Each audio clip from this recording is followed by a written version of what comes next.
যতক্ষণ আমরা এই সংসারে জীবিত ততক্ষণ আমাদের সাথে সবকিছু থাকে।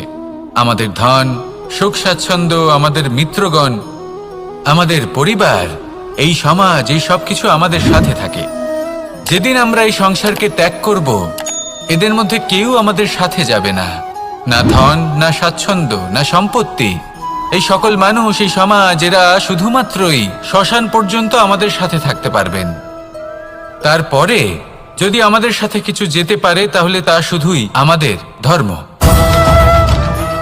আর এই সংসারে আমরা নিজেদের যে সুনাম রেখে যাই সেটা সম্ভব শুধুমাত্র কর্মের দ্বারা।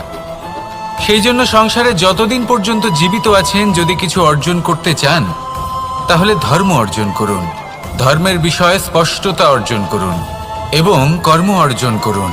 এটাই হবে আপনার অতীত এবং এটাই হবে আপনার ভবিষ্যৎ, এবং এটাই সকলকে প্রেরণা প্রদান করবে।